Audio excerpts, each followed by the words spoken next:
পশ্চিমবঙ্গের রাজনীতিতে ফের শুরু হয়েছে নতুন বিতর্ক। বিজেপি নেতা তথাগত রায়ের এক্স স্যান্ডেলে সাম্প্রতিক পোস্ট ঘিরে তিনি সাফ জানিয়ে দিয়েছেন, নবনির্বাচিত সভাপতি শ্রমিক ভট্টাচার্য যতই মুসলিম সম্প্রদায়কে তোয়াজ করুক না কেন, বিজেপি কোনোদিন মুসলিম ভোট পাবে না। আসুন শুনে নিই পুরো বিষয়টা। বিজেপির বর্ষিয়ান নেতা তথাগত রায় স্পষ্ট ভাষায় লিখেছেন, তৃণমূল কংগ্রেস, সিপিএম আর কংগ্রেসের দিনের পর দিন মুসলিম তোষণ করে ভোট ব্যাংক মজবুত করেছে, কিন্তু বিজেপি সর্বধর্ম সমভাবে রাজনীতি করে, তাই মুসলমানরা বিজেপিকে ভোট দেবে না সেটা দিনের আলোর মতো স্পষ্ট। তার কথায় কিছু ব্যতিক্রম ছাড়া মুসলমানরা কখনোই বিজেপিকে ভোট দেয়নি, ভবিষ্যতেও দেবে না। শফিকুল ইসলাম, আলী হোসেন বা কাজী মাসুম আক্তারের মতো কয়েকজন বিজেপিকে সমর্থন করলেও তা নিয়ম নয়, বরং ব্যতিক্রম।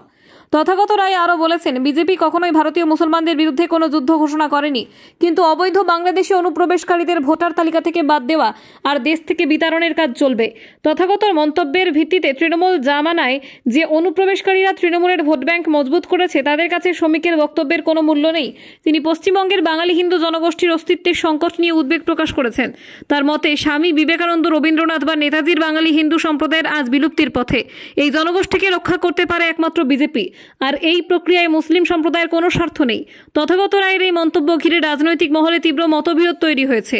একাংশ তার স্পষ্টবাদিতাকে সমর্থন করেছেন।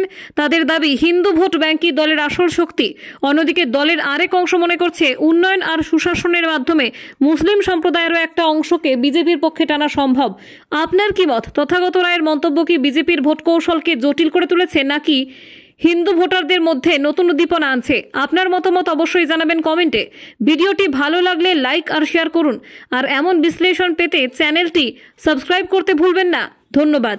কলকাতা 24/7.in।